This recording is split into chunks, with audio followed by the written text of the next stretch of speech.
आपण शुणुचंती व्यासवाणी। जनगण मन अधिनायक जय हे भारत भाग्य विधाता। पंजाब सिंधु गुजरात मराठा द्राविड उत्कल बंग। विंध्य हिमाचल यमुना गंगा उच्छल जलधि तरंग। तब शुभ नामे जागे तब शुभ आशीष मागे।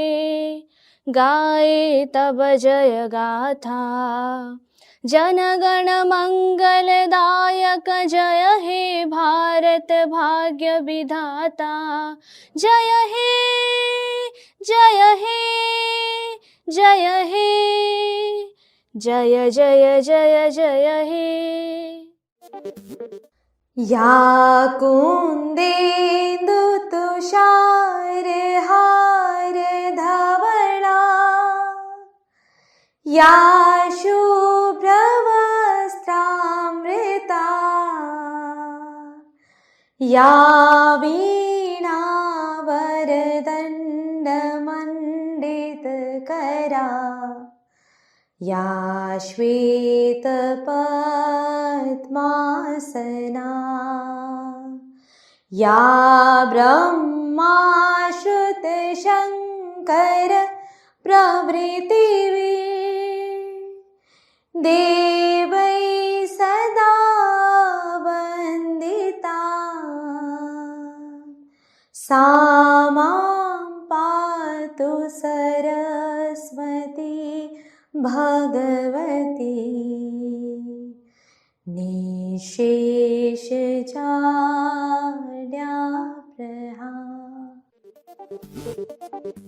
नमस्कार व्यासवाणी खबर सहित मु गोविंद। प्रथमे मुख्य खबर। फकीरमोहन विश्वविद्यालय रे ओडिशा दिवस पालित। ओडिशा दिवस अवसर रे चिठी लिखि राज्यवासी को शुभेच्छा जणाइले प्रधानमंत्री। कहिले समृद्धिर माइल खुंट छुईब ओडिशा। ओडिशा समेत सारा देश में प्रथम डिजिटल जनगणना आरंभ। खरीफ धान किणा अवधि को आउ 7 दिन बढ़ाइले राज्य सरकार।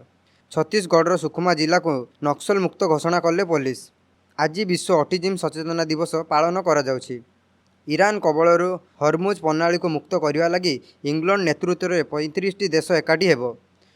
गत कालीर आईपीएल खेल में लखनऊ को 6 विकेट हराइला दिल्ली। एवं आज पुरी गजपति और गंजाम जिले में अधिक गुळगुळी अनुभूत होगा नहीं पाणीपाग विभाग पूर्वानुमान। एबे संपूर्ण खबर।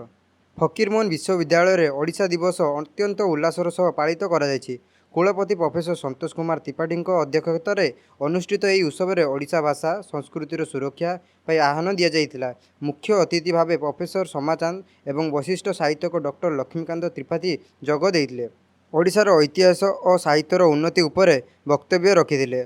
ओडिया भाषा और साहित्य विभाग मुख्य प्रोफेसर देवाशीष पात्र अतिथि मानक स्वागत करिथिबा बेले कुल सचिव कुकुमीना दास स्वागत भाषण प्रदान करथिले। स्नातकोत्तर परिषदर अध्यक्ष प्रोफेसर भास्कर बेहेरा निजर वक्तव्य रखिथिले। कार्यक्रम शेष में डॉक्टर गीतांजलि पंडा औपचारिक धन्यवाद अर्पण करथिले। कार्यक्रम में वंदे उत्कल जननी गान करा जिवा सहित कुलपति द्वारा विश्वविद्यालय परिसर में थिबा बरपुत्रों मूर्ति मानक पुष्पमाल्य अर्पण करा जायथिला। गतकाली ओडिशा दिवस अवसर में प्रधानमंत्री नरेंद्र मोदी चिठी लिखि मुख्यमंत्री मोहन चरण माझी एवं समस्त राज्यवासी को शुभेच्छा जणाइथिले। प्रधानमंत्री ओडिया अस्मिता समृद्ध ओडिशार ऐतिह्य कथा उल्लेख करने सहित बिजू बाबू साहसिकता को अत्यंत प्रशंसा करथिले। ओडिशा एहार गौरवशाली इतिहास और असाधारण राज्यर लोकों देखिले जे केही भी चकित होइजियो बोली मोदी कहिथिले। ओडिशार समस्त को मनमुग्ध करिया भली शक्ति रही। उत्कलमणि गोपबंधु दास, फकीरमोहन सेनापति, राजाराम कृष्णचंद्र गजपति, सारला देवी भली महापुरुषों अलिवा स्वाक्षर आम समस्त को अनुप्राणित करथिला। गतकाली ठारू ओडिशा समेत सारा देश में प्रथम पर्याय जनगणना आरंभ होइछि। आम देशर जनगणना इतिहास में प्रथम थर पर डिजिटल जनगणना करा जाउछि। यह द्वारा जड़े व्यक्ति निज विषय संपूर्ण सूचना एक निर्दिष्ट मोबाइल ऐप माध्यम जानीपारे। गतकाली प्रथम दिन में ओडिशार मान्यवर राज्यपाल एवं भारतर महामहिम राष्ट्रपति ठारू प्रथम डिजिटल जनगणना आरंभ होइछि। ଏଠାରେ ବି ସୂଚନାଯୋଗ୍ୟ ଏହି ଜନଗଣନା ପ୍ରକ୍ରିୟା ଏପ୍ରିଲ 15 ତାରିଖ ପର୍ଯ୍ୟନ୍ତ ଚାଲିବ ଏବଂ ଏପ୍ରିଲ 16 ତାରିଖ ଠାରୁ ସରକାରୀ କର୍ମଚାରୀମାନେ ଘରକୁ ଘର ବୁଲି ତଥ୍ୟ ସଂଗ୍ରହ କରିବେ।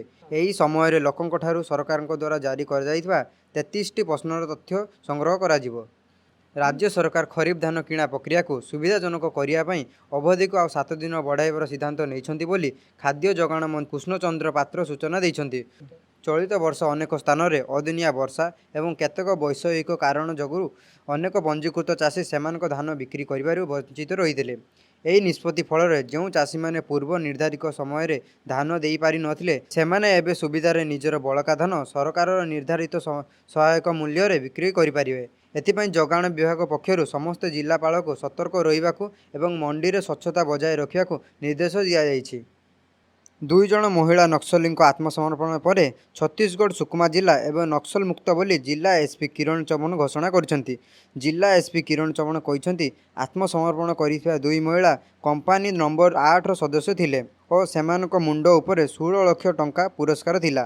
ଆତ୍ମସମର୍ପଣ ସମୟରେ ଗୋଟିଏ ଆଇଏନ୍ଏସ୍ ଓ 2ଟି AK-47 ସହ 10 ଲକ୍ଷ ଟଙ୍କା ଜବତ ହୋଇଛି।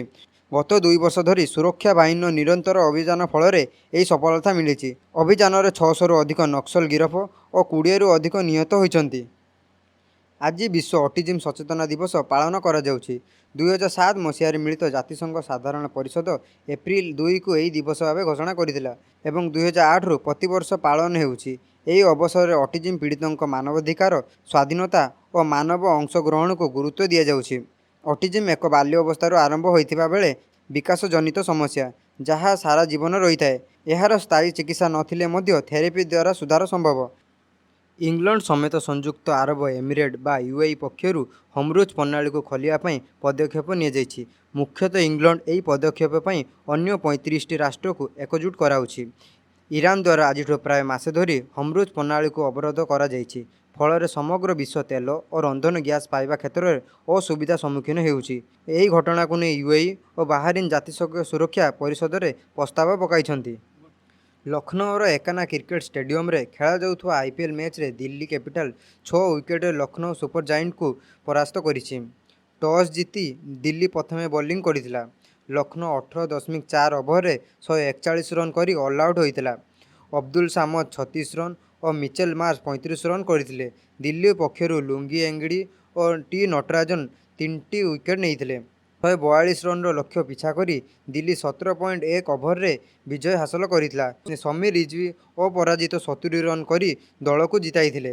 କୁଲଦୀପ ଯାଦବ 2ଟି ୱିକେଟ୍ ନେଇ ମ୍ୟାଚ୍ର ମୁଖ୍ୟ ଭୂମିକା ନେଇଥିଲେ। ଆଜି କୋଲକାତା ନାଇଟ୍ ରାଇଡର୍ସ ଓ ସନରାଇଜର୍ସ ହାଇଦ୍ରାବାଦ ମଧ୍ୟରେ ମୁକାବିଲା ହେବ। ଏବେ ପାଣିପାଗ ଖବର। ଭୁବନେଶ୍ୱର ଆଞ୍ଚଳିକ ପାଣିପାଗ ବିଜ୍ଞାନ କେନ୍ଦ୍ର ସୂଚନା ଅନୁସାରେ ଆଜି ପୁରୀ, ଗଜପତି ଓ ଗଞ୍ଜାମ ଜିଲ୍ଲାରେ ପ୍ରବଳ ଗରମ ଓ ଗୁଳୁଗୁଳି ଅନୁଭୂତ ହେବ। ବାୟୁମଣ୍ଡଳରେ ଆର୍ଦ୍ରତା ଅଧିକ ହେତୁ ଏହି ଜିଲ୍ଲାଗୁଡ଼ିକରେ ଅଧିକ ଗୁଳୁଗୁଳି ଅନୁଭବ ହେବ ବୋଲି ପାଣିପାଗ ବିଭାଗ ସତର୍କ ଜାରି କରିଛି। ଗତ 24 ଘଣ୍ଟା ମଧ୍ୟରେ ରାଜ୍ୟର କେତେକ ସ୍ଥାନରେ କାଳବୈଶାଖୀ ବର୍ଷା ହୋଇଥିବା ପାଣିପାଗ ବିଭାଗ ପକ୍ଷରୁ ସୂଚନା ମିଳିଛି। ଏବେ ଆସନ୍ତୁ ଶୁଣିବା ଆଜିର ସ୍ୱାସ୍ଥ୍ୟବାଣୀ। ବଜ୍ରପାତ ବା ଘଡ଼ଘଡ଼ି ଏକ ପ୍ରାକୃତିକ ବିପର୍ଯ୍ୟୟ। ସାଧାରଣତଃ ମାର୍ଚ୍ଚ ମାସରୁ ଜୁନ ମାସ ମଧ୍ୟରେ ଅଧିକ ବିଜୁଳି ଓ ଘଡ଼ଘଡ଼ି ମାରେ। କେବଳ ସାବଧାନତା ଏବଂ ସଚେତନତା ଦ୍ୱାରା ବଜ୍ରପାତ ବିପଦରୁ ନିଜକୁ ସୁରକ୍ଷିତ ରଖିପାରିବେ। ଘଡ଼ଘଡ଼ି ଶବ୍ଦ ଶୁଣିବା ମାତ୍ରେ ଖୋଲା ସ୍ଥାନରୁ କୌଣସି ପକ୍କା ଘର ଭିତରକୁ ଚାଲିଯାଆନ୍ତୁ। ଘର ଭିତରେ ଥିଲେ କବାଟ, ଝରକା ବନ୍ଦ କରି ଦିଅନ୍ତୁ ଏବଂ କାନ୍ଥଠାରୁ ନିଜକୁ ଦୂରେଇ ରଖନ୍ତୁ। ପୋଖରୀ କିମ୍ବା ଜଳାଶୟ ନିକଟରେ ରହନ୍ତୁ ନାହିଁ। ପାଣି ଭିତରେ ଥିଲେ ଯଥାଶୀଘ୍ର ବାହାରି ଆସନ୍ତୁ।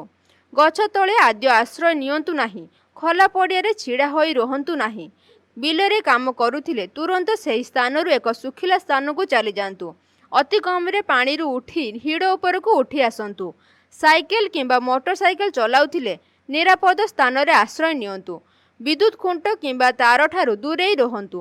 ହାତରେ ମାଛ ଧରା ବନିଶୀ, ଲୁହା ପେଣ୍ଟ